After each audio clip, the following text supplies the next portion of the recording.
Greetings and welcome to this episode of the Heal and Restore podcast with the hostess for the mostest, Mrs. Boyd. Thank you. You're welcome. Oh, that's awful kind of you. And then of course, just little old me, Randy. So Little old you. little old me, right? Old is right, because you Last had a week was about birthday. me. This week's going to be about you. Okay. Is that what I understand? Okay. If that's how you want it to be, we could do that. Yeah, I just celebrated my 48th anniversary of my 20th birthday. That would make you 68. Hey, yeah, I'm just doing the math for our friends that are listening. That's all. it's just a number. It is. It It's is just a number. I don't see myself as a 68-year-old man. No, not at all. I see myself as a 29-year-old stud. Well, okay then. I'm married to a 29-year-old stud. I'll take that. You're so funny. Well, we're having fun, and that's going to lead us into Yeah, a no, question. we're gonna jump into a question that one of our listeners and good friends of ours asked, and Alicia's wanting to know, how do you get people to see recovery as fun and exciting? Going to have fun recovery. Yeah, Okay. so yeah, I think that's people have that perception that you can't have fun in recovery. So we're going to dive right into this. We're gonna dive This is an area that we have truly found passion in and embraced our recovery. Yeah. So, making recovery feel fun and exciting is a great way to motivate people and embrace the journey with a positive mindset, Yes. which is something that we learned. Mm-hmm. It often comes with challenges. There's no question recovery can be challenging and serious. Right. But if we shift our focus over to the positives, the joyful things, our growth, our healing, the rewards of living healthier and a more fulfilling life, it can be an inspiring experience. Very much so. And when we experience it, others will experience it alongside us. So it's really important. So we're going to jump into some ideas that will help make recovery more enjoyable. But before we do, Ren, share what recovery really is. I think there's such a big misconception out there. Huge. When people hear the word recovery, the first thing that comes to mind is drugs and alcohol. And nothing. Yeah, that's a part of it. That is right. That's a part, but recovery is so much more than that. Mm-hmm. And real quick, I want you to understand alcohol, and you can put drugs, gambling, overworking, pornography, overeating, codependency. They are not the problem. No. They are a symptom of much deeper underlying issues and conditions and causes that we must get to in order to have full long-term recovery. Right. Okay. So Dr. Gabor Mate, he is brilliant. He is really brilliant, right? You don't know who he is. You need to look him up. 100%, and just follow him. He's got some got some great reels out there right now. Yeah, he has some great books also. But what he says is this. He goes, what does it mean to recover something? Mm-hmm. Okay. It means to find again. All right. Very simple. We're in recovery, and we're there to find something. What is it that we find when we're in recovery?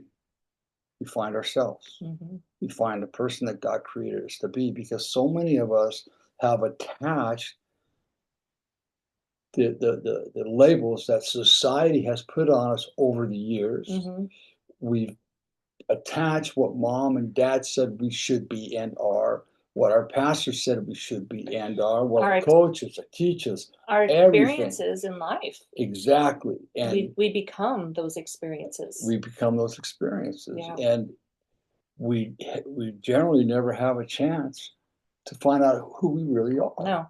Right? So recovery gives us the greatest opportunity. Right, exactly. Now, to come back. Some people, I'm not saying this is for everybody. Mm-hmm. I mean, some people, they're perfectly content where they're being, and they don't think they need to do anything else. Right. And that's fine. That's their choice. Mm-hmm. So recovery is definitely a choice, right? Yeah. That we have to make. Yeah, no, it's good. It's good. And so we're going to jump into some ideas that will help make recovery more fun.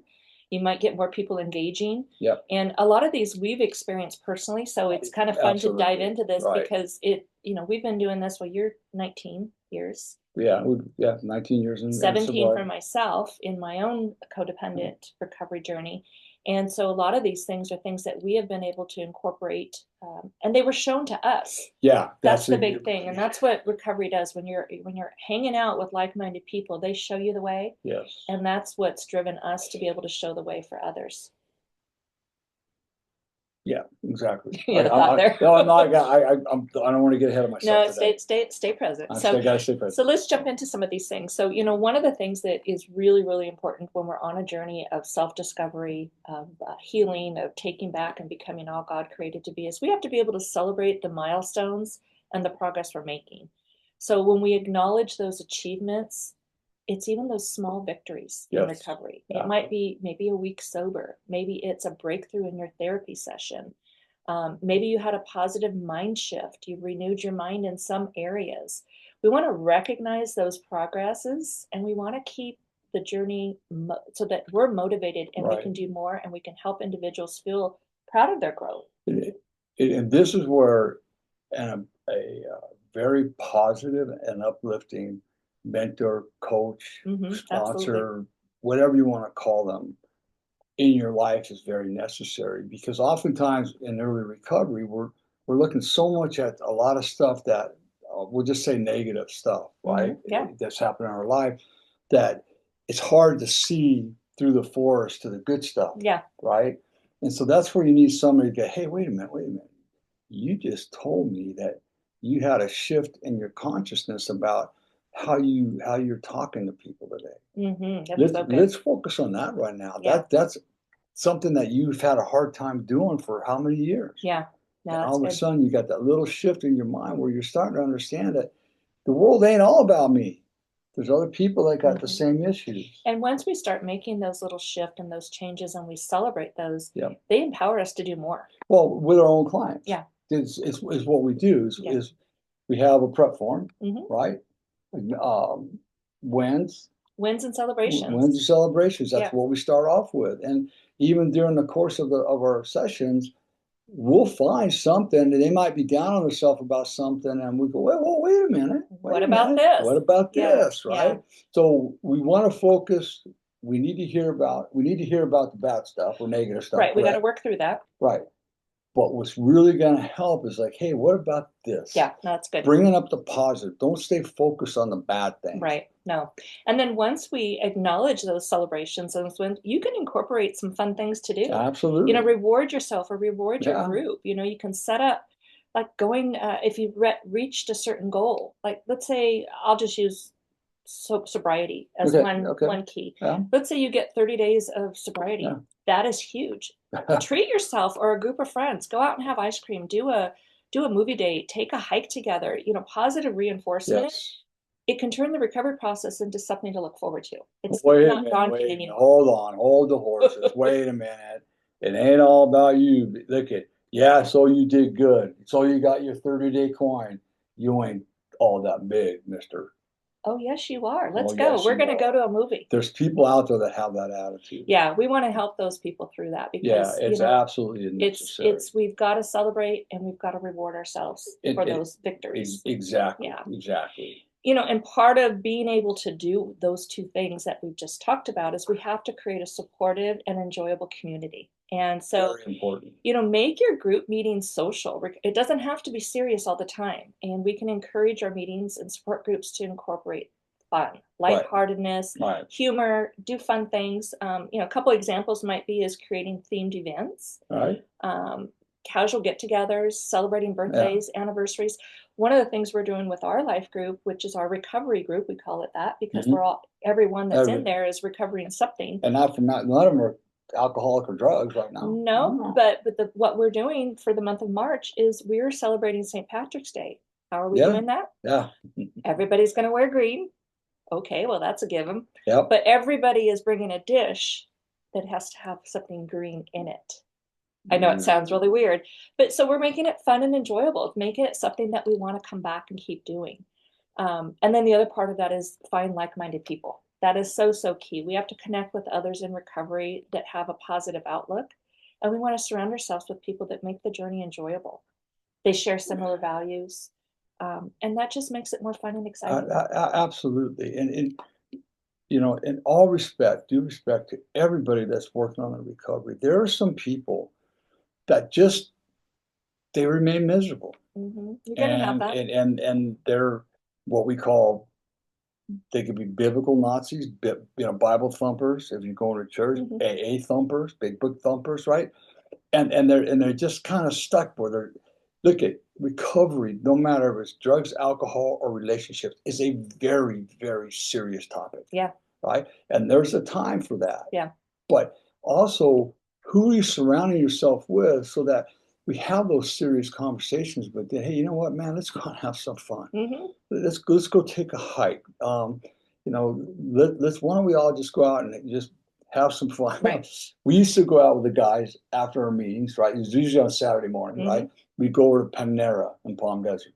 And I can remember one thing, that one of the guys in there, I'm not gonna mention any names, one of the guys in there was on his phone a lot, and he had a Coke this in the morning, and I doused it with salt. And he had no idea I did it. None. That's having fun with like-minded people. I'm telling you, he drank that stuff. Did he get mad? No, he laughed, right? Because we're just having fun, right? Yeah. It's very important to find yourself with people that got what you want. Yeah, you're gonna hang out with them because they're gonna grow you, stretch you, and have fun with you. There's a lot of miserable people in recovery. Yeah, no, that's I'm good. just going to say it the way it is. There is, but you don't have to be. You don't have to be. You get to be the light for them sometimes. Absolutely, 100%. Yeah. And then the other thing we want to talk about a little bit is focusing on self-discovery and personal growth. Yes. You know, we can't do this alone. We talked about being around like-minded people, but part of recovery is being able to focus inward on ourself and our personal growth. So how do we do that?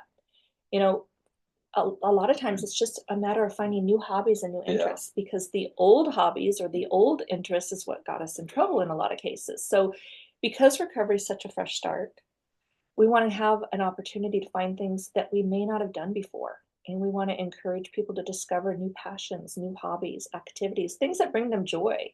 You know, it might be painting, it might be hiking. That was one of the things that you did. Maybe learning to play an instrument. And both of those things are things that you found through your recovery. Yeah, and some of them might be not necessarily finding new passions. Or it might be reigniting some that were, I'll use the word, were robbed with you because of unfavorable circumstances. You were told you were never enough. All those different things. Just your addiction alone. Or your addiction alone took it away. And that happened to me a lot. Yeah. So one of the things that you did that I loved early on in recovery is you started doing the bump and grind. Magic Mountain. Yeah. They call it Magic Mountain. Bump and grind was in the Coachella Valley. Yeah, it was a hiking. Very spiritual. Yeah. I spent a lot of time hiking by myself, a lot by myself, and then with other people. Very spiritual experience. I had time to get up there, walk, meditate, do walking meditations, so on and so forth. Yeah. And then the other thing that I did, right? Growing up, I loved playing the guitar. And I always loved it. But again, couple things. One, it was because of what was said to me, I just kind of gave up on it. And then the addiction got in the way as well. I can't argue that point. So I think it was about 4 or 5 years into my recovery, I decided, you know what, I'm going to give myself a gift. And that gift is I've always wanted to learn to play the Spanish guitar. Right? And I gave myself that gift. I found a great teacher in La Quinta. It wasn't just the guitar that made him great. Yeah. It was his philosophy and the way we could relate back and forth and the way he explained things to me, everything about this guy. And it reignited that love for the guitar. And even to the point, I asked him one day, because he makes phenomenal guitars. And I said, you know, one day I'm going to want you to make me a guitar. And he goes, okay, but you're going to build it. And you did. And I did. And it was a 2-year project. And what was good about that, right? I'll never forget this. If I come into the shop there, or I was coming to his house to either play the guitar or work on it, he checked me. How was your day? Because I could not walk into the shop with a negative or bad attitude. He would not allow it. And I understand why. Because it was that energy would be right into all the wood that I was using. Yeah, that's so good. So it took 2 years. It was so I was with him for about 5 years, I think, right? Do I play the guitar as good as I was hoping to? No, but I still play. And you enjoy it. And I enjoy it. I get the benefits of it too. Yeah. So I love that. So yeah, definitely, you know, exploring new hobbies and new interests or old interests that you bring back to life. That's important. And then the other thing we want to do under that is just embrace learning and growth. You know, it can be framed, recovery in general can be framed as a journey of self-discovery It's where individuals uncover their strengths and talents, Yeah. which you were able to do through that Mhm. process, Yeah. as well as resilience. So, encouraging that exploration of personal goals and talents or things that you've always wanted to do but never had time for or never made time Never for. made time for. So, again, it's what are we recovering? Something that was lost, Something that was lost, and we right? want to It's get like, back to it. I never made time for it because who's gonna listen to me? Hmm. Who's even gonna care? The self doubt The starts coming in. self-doubt starts creeping in, Yeah, okay? yeah, So that's why in a very positive community of people is very much a must yeah. to really To have pull that out of you. yeah, Yeah, yeah, exactly. definitely. And then the other thing that I think is really, really important is, incorporate movement and wellness. And I'll just say recovery of anything, Yes. whether, codependency, people don't realize, which is one of the things that I work through. Codependency has a huge effect on the physical body. As any recovery does, As yeah. any Right, recovery does, right. but codependency, I didn't think It affected it the way it did. yes. So incorporating movement as well as your wellness is key. And so when we are physically feeling good, we are mentally feeling good. In fact, there was a study out, and I can't tell you where it was at. I think it's also my first book, Healing the Mood Child Within, that codependency kills more people than alcohol or Yeah. and I don't mean physically, No. we mean spiritually and emotionally. Yeah, And you can attest to that. physically, it does affect your Absolutely. every part of your body, Right. because if you are under this stress of people pleasing and putting everybody else first and anxiety creeps in, all of those things are affecting your organs. Yeah, So, absolutely. but talking about physical fitness and how it affects our mental health, that's one thing that was so, so important to you. What do you do for yourself for your own physical and mental health? Physically, I work out. Yeah. My goal is 3 days a week, and unless I'm in some kind of pain, which I have been this last week, I'm in the gym 3 days a week. Mhm. And then I've started getting back on my bicycle. I want to do 2 to 3 days a week on my cycling as well. Mhm. So and what that does for me, number one, it's real easy to give up on ourselves. Yeah. Right. But I'm working towards a goal. So it's like I force myself sometimes to push through when it gets difficult. Mhm. Right. But also, like last week, I said, I'm done. I can't. I mean, we just started. I said, Honoring Matt, yourself, I had with to honor honoring your myself. body, yeah. But what both of those things do, and I noticed it really in a big way on a bike ride last week. Mm. When I got all done, those feel good endorphins, man, just kick in. Mhm. And all of a sudden, you might have been kind of down and you're struggling through the workout. You get done, all of a sudden, it's like, man, I feel great. Yeah, I so feel you had a great. sense of accomplishment when you finished that because you had those endorphins Exactly. kicked in. The endorphins kick in. It's a Yeah, sense of accomplishment. I'm not giving up, yeah, right? it's good. So it's a way of just sometimes we have to self-soothe Yeah, and learn to love yeah, ourselves I like that. without any outside forces doing it. And it's a good way to do it. Yeah, and even for myself, well, first of all, I benefit when you feel good. Yeah, that's There's no true. doubt Yeah. about that. Yeah. But even for myself, some of the things that I've had to learn to do is to really take time for myself. Yes. As a codependent, people pleasing, taking care of everybody else, I didn't know what that looked like for a long time. So things that I like to do, sometimes I can just sit and listen to music. Yep. Sometimes Yes. I can just pick up a book. Yeah. Lately, the weather's been spring-like out here, so I've been able to sit Mhm. out in the sun and read a chapter a day. But one of the new things I picked up, I've always been kind of an artsy crafty Mhm. person, and so I like doing those things. Is I've picked up watercolors. And she does beautiful work, and I keep I think telling it's her, okay, but I know no, it's I'm working on actually it. and it's really beautiful work to the point to where it's like, okay, let's make a bunch of these, and we can start selling them as Yeah, little create little cards, frames or cards or little frames something. or Yeah, cards or whatever. They don't have to be yeah. expensive, but they're So no, really nice, really nice and the paintings. thing I want to say about that is that's not something I do every day. No. It might be Mm-mm. like I don't pick it up for a month, and then all of a Right. sudden I get several days in a row and I set myself up at my little kitchen bar Mhm. area Mhm. and I just relax with that painting. So Mm. that's a mindful wellness that I take care of myself with. So Kathy just said something that's really important that I just thought in my head. It's like what I do for myself, Kathy doesn't have to do the same thing. Right. Her way of doing this is different than mine. And for years I thought, well, you need to work out. You need to do this. You Hmm. got to do this. You got to do that. Yeah, that. no, I desire her to work out, and she has been working out with us. And I do feel good because of it. Because Yeah. what? I'm getting some shoulders shaped. Yeah, you are. And she never lost her hourglass figure, I tell you that. Thank you. You're welcome, honey.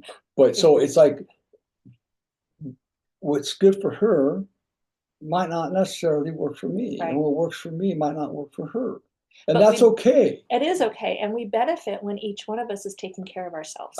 We I benefit as a married couple in the same home. So the people around you are going to benefit. If you're a married couple and you have different interests and you do things differently for yourself, go for it. and Just do it. there's been a huge shift in our home Yeah. between you and I in the last year. Yeah, that's year good. or two. Because we're choosing to take care of ourselves. Right, exactly. Health. We have our challenges. Don't get us wrong. Yeah, health and wellness though is Right, key. very important. And then the other component to that is mindful Yes. meditation. You have to have mindfulness and meditation. So that might look like prayer. It might look like reading your Bible, art, music, writing, dancing, all things that are enjoyable that are going to nurture emotional health. I'll just share our granddaughter who's 14, almost 15. That's so crazy. She is not the big athlete and she struggles a little bit with her own mental health. But what she finds soothing for her is dance. And she does lyrical dance because she can express herself through dance. So Right. maybe dancing is something that you do for your mindfulness. And you just said something, you found out something the other day that she loves to sit with animals that are hurting. Yes. Yeah. Right. That's soothing for her. Right. Right. It's So giving back. And sitting with them, that's a mindfulness practice. If you're just loving on an animal. That's right. You're focused on what you're doing to take care of your own life. You're living in the now. Mm-hmm. You're being Present. very mindful of that. And the key word is we have to be mindful actually in everything that we do. Yeah. Right. I mean, it's like when you're painting. Yep. You sit there. I don't bother when you're painting. I come and say, that looks nice, right? There's some arpeggios I can play on the guitar that are just very, very soothing. Meditative and soothing. Yeah. Right? They're not a song. It's just arpeggios. So there's a lot of things we can do in forms of meditation. I talked last week about the boat going down, or log going down the river. Right. Yeah, but one of the things I think that's really helpful, want me to kind of talk on here is your 7-day challenge book, because that's been something that not only is it helpful for you because the practices that are in this 7-day challenge you personally have done, but we also share this with our clients. So tell a little bit about that 7-day challenge workbook, and it can be found on Amazon if it's something that you want to dig into. We would love for you to. It's 7 days, so share a little bit about that. It's got things like 10-minute meditation. It's just a quiet sitting meditation, right? A walking meditation. You're walking, you're very mindful, you're in the now. When you see stuff, you just recognize. You don't attach anything to it. It's just, there's a tree. There's a tree. That's beautiful. If you want to say that. But you just spend time in the now. Let everything else go in your mind, right? Yeah. There's some inner child writing that's in there. Do something for somebody without letting them know you did it. Yeah. Right. So it's called the 7-day challenge, but there's actually 7 different things you can do, and it doesn't have to be done in 7 days. No, you can pick one and do it that day, and pick another one and do it another day. So it's very helpful. Yeah, yeah. And so after we've done with our mindfulness and our meditation, we got to incorporate humor and lightness. We do that well. Laughter is healing. I don't care what anybody says. We want to encourage a sense of humor because it's an essential part of our recovery. It's been proven that laughter reduces stress. It releases the tension. It reduces it and releases it, and it promotes a sense of connection. So, sharing funny stories, funny moments with somebody else can remind you that recovery doesn't have to be serious. And I just thought of something that we didn't prep in this, but what about laughing yoga? Yeah, I have done that before, where you just sit quietly with yourself. You lift your hands up as high as you can reach, and then you just let out a laugh. And that releases all of the stress, and it releases the tension, and you start laughing at yourself when it's all said and done, or at least I laugh at myself when what it's all about said stunt you pulled on me in the kitchen one day? Oh yeah, like the little scaring sneak attacks. My That was God, pretty funny. I almost wet my pants. She did. She laughed, and I laughed too because it was quite funny. The other thing that Cathy is infamous for, and we'll be driving down, and maybe ranting a about frown on something. your I got a face. frown on myself. She'll look at me. 1 minute smile. Come on, give me one more. You have to smile literally for God, for 1 minute. minute. And what it does is I won't necessarily smile, but eventually, because of her goofy face, I just start cracking up laughing. Right. So it's finding ways to release that tension is so important. Exactly. And what we're doing is we learn to laugh with people, not at them. Yeah. Right. It's a whole different perspective. Exactly. Yeah. We're having fun together. We're laughing. Right. That's so good. And again, there's a time to and not to. Right. That's with anything. Yeah. Right. Yeah. So, it's very laughter healthy, is very healing. important. Right. Yeah. Exactly. Yeah. And the other part of that too is, creating fun traditions. We have done this with our groups. We've had a group in California that we did it with. We've got a life group that we do here now. And it's just creating a recovery community and create fun traditions like monthly game nights, community picnics. We've done that. We've done casual social events where we've gone out to a movie with a group of people. But game nights we have done in the past, which have been so fun. And so, we don't have to get into our recovery journey. We just need to be present with fun. Right. Exactly. One of the things that was really helpful in your recovery to learn how to have fun was, oh no, you were still in treatment. I was still at Betty Ford. Yes, still in in my treatment, outpatient program. and you were asked to come out and barbecue. I wasn't asked, I was told. Well, that's kind of what happens at the beginning. But you were asked to come out and barbecue, and we're not just talking a barbecue. We're talking a barbecue for 200 Well, people. at first it was only like 25 or 30. Yeah, that's right. true. And it was like 110 that day. And it was a really good friend of ours that we didn't even know was in recovery. And that's just how he knew me. Yeah. So a lot of times, we'll ask, but he just flat told me, and I said, instead of saying no, I said yes. Did the opposite of what you wanted to do. Here's what happened, honestly, that day. I have people coming up to me and thanking me for barbecue. I said, what? That was new to you. That was new to me. I was being thanked for my service of being out there when it was hot over that barbecue all day long. And eventually what happened, this is where the great thing that happened, right? Is the next year they gave that barbecue, they handed it off to Cathy. That we had the responsibility of organizing it, setting it up, getting all the food, and that one had 250 people. That one, yeah, and it grew over time. And I can remember this. I very distinctly looked at Cathy one day because everybody was always telling us how wonderful job we did, right? Yeah. It's something that I really, really, really needed in my life. And I looked at Cathy and I said, Cathy, do me a giant favor. Do not let my head blow up. I need this stuff so bad, and I'm receiving it, but I want to be humble about it. I want to receive it humbly and respectfully because it's feeding my soul. I don't want my head to blow up because of it. So please hold me accountable if you see that starting to happen. Yeah.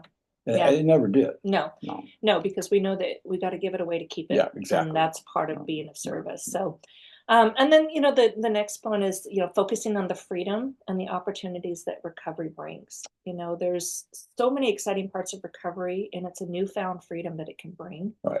It's not only freedom from addiction or destructive behaviors and unhealthy relationships, but it allows us to focus on the excitement of living life with a clear mind, a healthy body, which opens the door to new opportunities. We have seen people go through the rooms. We've seen people that have gone through their own recovery journey, and new opportunities come to them because they're happy, they're healthy, they're feeling good about themselves, and that empowers them in their own personal growth journey. So, we got to learn to handle the challenges and become resilient in the building of self-confidence. And that's one of the things that you get from recovery is the freedom of self-confidence. And part of the journey can be really difficult because it's like all of a sudden, this is where it takes a really good coach or mentor to help in your life. It's just that all of a sudden it's like, wait a minute, I don't deserve this kind of stuff. So we start that self-doubt because it's like, why is this happening to me? Yeah. I mean, if they knew what I did, this is too good to be happening to me. Right. Right. No, it's not. No. We can think that because it's some old thought patterns we have, right? Right. And that's where Romans 12:2 comes in. Do not be conformed to the ways of the world, but be transformed by the renewing of your mind. that happens with very good mentors and coaches. And what you're basically doing is you're creating a new version of yourself 100%. through this process, and that's a beautiful thing. Exactly. A more healthier, emotionally, physically, and spiritually self. Absolutely. And the other part, we've talked a little bit about having fun in recovery, but you want to be creative with your recovery activities. And this is stuff this is me. I love to be creative. So, it could be something like a paint night. We did this with our couples in both California. We've done it here too, is we created a paint night with our couples. I've created a flower arrangement night with the women. And so it's just about our being creative. And when we get together for this, we're not doing recovery work.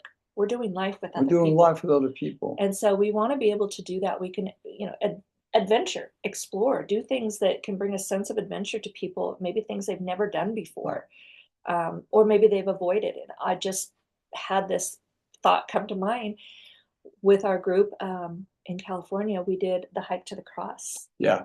And in that hike to the cross, one of our friends, she's never done this. I still have the video of our dear friend that I love, love, love. And she's so, so funny. And she did it. And you know what? I don't know if she's ever done it since. I think she's been playing the whole way up, but she did it. She did it. And so, that empowers people. And we celebrated her. And we celebrated her. And it was a fun thing. And it empowered her to do something she's never done before and realize she can do it. Now, whether she does it ever again, that's up to her. That's up to her. But in that moment, she accomplished. She's come a long way in her life. Mm-hmm. I think that was in part because of, hey, I can do whatever I put my mind to. Exactly. How do we celebrate? Remember? Bill's Pizza. Oh, that's right. We went for pizza afterwards. Yeah, we did. I forgot about that. And then the other thing too, for you, talking about exploration, one of the big achievements you had in your recovery journey, and it was 10 years in, 12 years in, I guess. It was 2017. Yeah, 2017. Yeah. So about 11 years in. About 11 years in. You did your Ride Across America. Rode my bicycle, pedal bike across America. And it was a very challenging, very fun, very eye-opening, and very, very, very much life-changing experience that I went through. And to this day, I'll never forget it. And then we did it again in 2018, riding from Seattle to San Diego.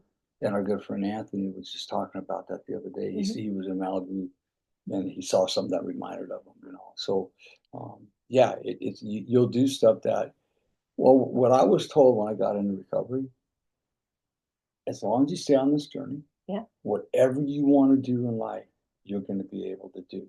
That's huge. And the reality is, whatever I wanted to do in life, I've been able to do. For me, I'm a best-selling author, for gosh sakes. Who would have thought? Who would have thought? I mean, I've authored 4 or 5 books. I'm working on another one. Who would have thought? Who would have thought? Yeah. Right? No, the things that recovery can bring you are amazing. But what I want to say is none of it would have been possible if I didn't have God in my life. Absolutely. Absolutely. No, nothing. So I know we talked... And the God, Father, Yahweh. Yeah. Not these... No, I get it. I get it. All right. So, we talked about, incorporating playfulness in our everyday life, having fun games. Like if you're going to a recovery meeting, and it doesn't matter if it's AA, it could be any type of a meeting. How, you can play games before a meeting, have some fun, be competitive. Be competitive. We used to sit out on the patio at our meetings, get there a half hour before, and we'd sit out there and laugh and talk. A lot of the games we played were like on our Friday nights, Celebrate Recovery, when we had Celebrate Recovery, right? Might have a special guest or whatever, so we'd set it up. And so it was always incorporate fun. Like I said, the meetings can be very serious, and they need to be serious. Right. The meetings itself absolutely need to be. But before and after, let's have some fun. Yeah, absolutely. You can have fellowship afterwards where you might have a dessert night or something. Right. And you don't have to do it every week, but find things that make it creative, that keep people wanting to come back. They want to be connected. They want community. And that's the biggest thing recovery has brought for us, is the connection and community of other like-minded people. One of the games we used to play before some of our gatherings would be the stacking the cups Stacking for the 1 cups. minute. Your 1 minute games. Yeah, they're a lot of fun. Yeah. They're a So lot of fun. you just have fun because those stacking the cups can be very hilarious. And competitive. Yeah, competitive. And part of that is being spontaneous, Right. and having flexibility. Saying yes to new experiences. Yeah. We talked about, you said yes to the barbecue. Those, you never know where what used to be your no becomes your yes. It's about doing the opposite of what you would normally do. Right. And that's how you get through your recovery journey. So a real simple thing that we talk about a lot is this. Just say you're a person that wakes up in the morning, you fly out of bed, might grab a cup of coffee, you get ready, you out the door and you go to work. Your bed's a mess, your room's a mess, whatever. Instead of getting up, flying out of bed, doing what you got to do, and leaving, take 5 minutes and make your bed. Yeah. I don't know how to, learn how to, have somebody show you. Take that 5 minutes to make your bed.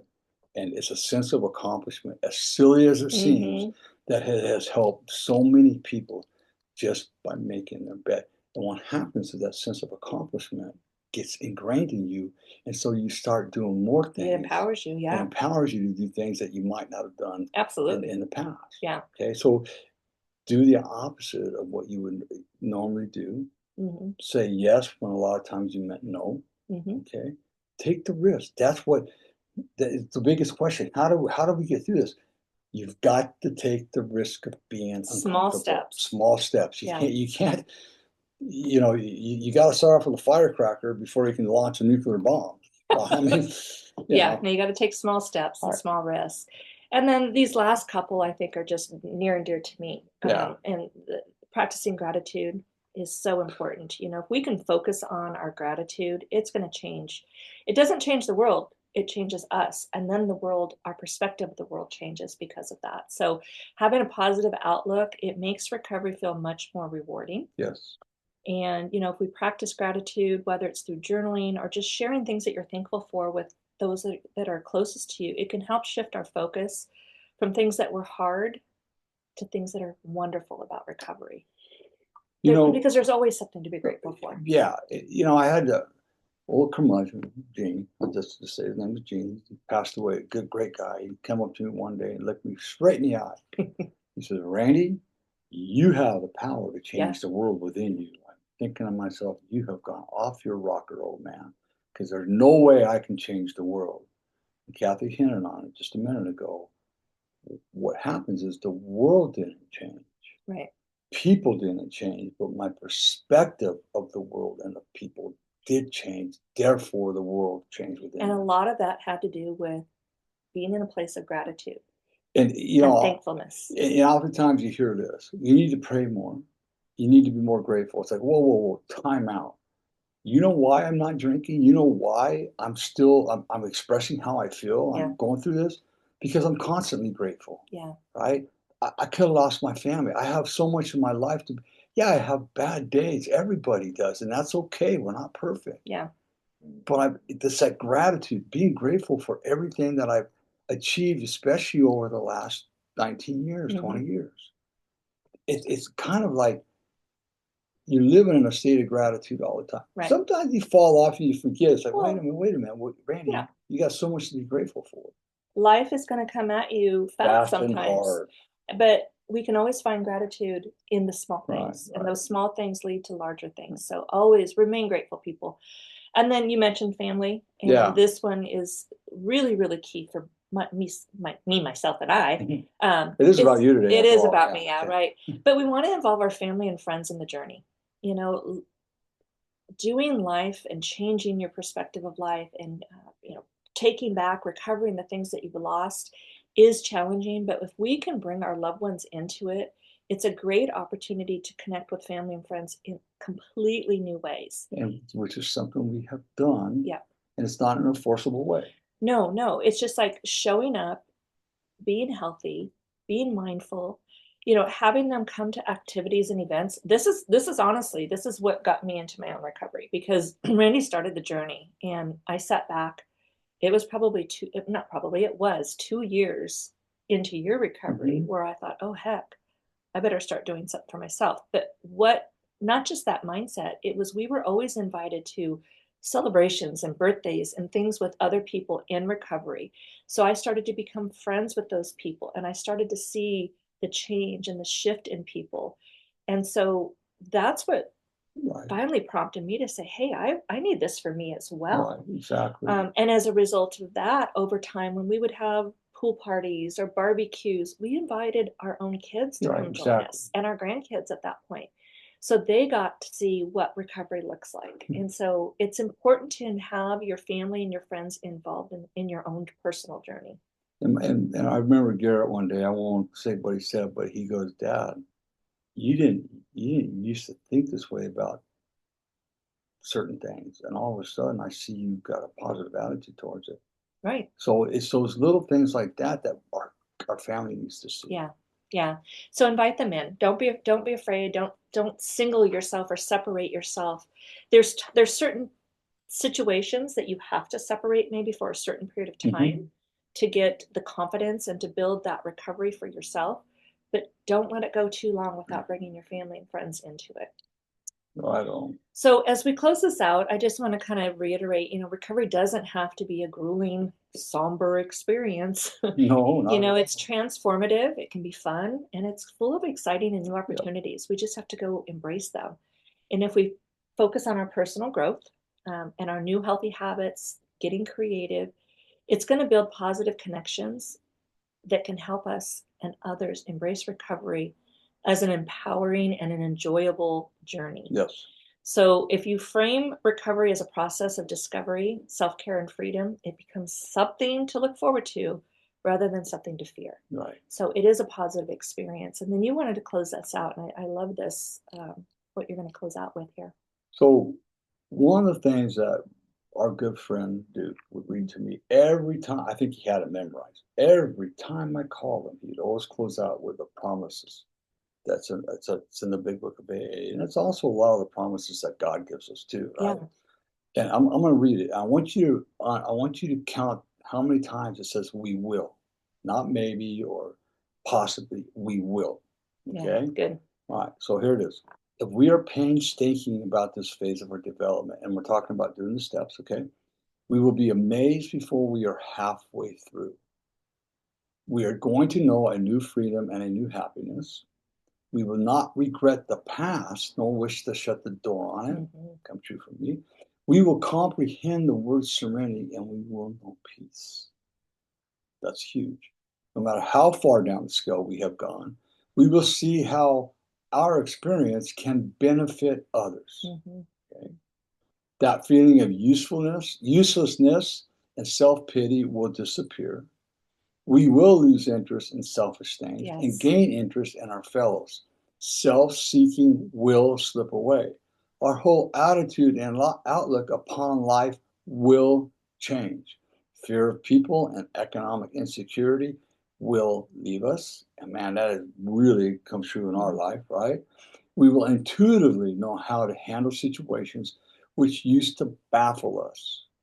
We will suddenly realize that God is doing for us what we could not do for ourselves. Are these extravagant promises? We think not. They are being fulfilled among us, sometimes quickly, sometimes slowly. They will always materialize if and only if we work for them. Amen. I love that. It's powerful stuff. Just hearing that just brings you back. Every one of those promises have absolutely come 100% true in our lives. Because you worked for them. And you worked for them. And I Both worked of for us them. So worked. yeah, no, that's beautiful. So you got a little house cleaning? Yes, that's good. Thank you Okay. for that. Yeah. So yeah, so we hope that this reached the ears of those that needed to hear. Yep. What we want to do is I want to encourage you to share this podcast with others, and share it with an open mind. You never know who it's going to help. So send it to 5 people. It would be really, really impactful for somebody to get some healing through this. Yes. And then we also want to just, we're already in March here. So we have through the end of this month, we are still offering our, I'll call it a flash sale. It's a 20% discount on our 12-week coaching experience. And you get 100% 100%. 100% of the work, 100% of our coaching for a 20% discount. Right. So if that is something that you are interested in, or you know of somebody, you can share that. You can go to our website at healandrestorecounseling.com, sign up. We'll get back to you. It'll send us a little message. We'll get back to you and we'll schedule that. It's a 1 hour, no cost discovery session. And that's where we start. It doesn't cost you anything to do the discovery session. We want to get to know you. We want you to get to know us. We want to go over the program and we want to make sure it's the right fit. Right. And then we go from there. So right, exactly. It's not going to cost you anything but an hour of your time, but it's so important to invest in yourself. And you might be struggling in a relationship. Maybe it's a marriage. Maybe it's in your own environment with your own family. Maybe you've had some past experiences, some traumas, addiction even, right. Or just recovery in general that you're needing help with. That's what we're here for. So we would love to share that experience with you and be part of your journey for healing. And then you want to share about your books? Yeah, and then again, we have the books that are out. We got Healing the Wounded Child Within. We have How to Heal and Restore Your Marriage. How to Heal and Restore Your Marriage. Renewing Your Bonds. One's coming out is can't remember the name of it, but it's one with a heart. Hearts Reunited. There you go. Yeah, it's all ready to come. That'll probably be published here in the next month or two. I'm writing another one called The Healing Path. Yeah. Survivor's Guide to Healing from Abuse. He's just like a busy worker here. Right. But we're doing this for you. So. Exactly. They're all available on Amazon. Yeah. And right now, Renewing Bonds is being set up on Audible, so that will be on Audible probably in the next month or two. And then we're going to continue with Renewing Bonds. Yeah, so we're How to Heal, Restore Your Marriage is coming on Audible. Yeah, it's coming on Audible. But Renewing Bonds is following. It's following. Yeah. Yes. Okay, yes, great. Yeah. And so we just want to invite you to check them out. You can go to Amazon and order them there. And we would love to have you check it out and give us some feedback on that. Share your review on Amazon. That would be great. Please do that. Yeah. And then the other last couple things I have is our social media. I am excited because I created a Heal and Restore TikTok. So if you have not signed up and or are not following us yet, please follow us on TikTok. We'll have a lot of videos, little clips from our podcast will be on there.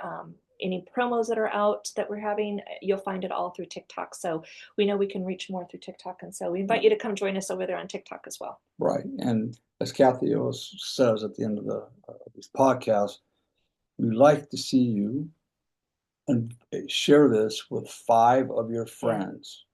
Right. Even if just share them, put it out there for them, because you never know what somebody else is going through, and what's happening on this podcast might just be enough to trigger a thought to get them, I need some help. I need to work on this. And if it's, you never know that you might send them this particular podcast, but as they get into Spotify or any of the other platforms, the whole archives. There are archives of many, many podcasts that they may be interested in. So exactly. So good.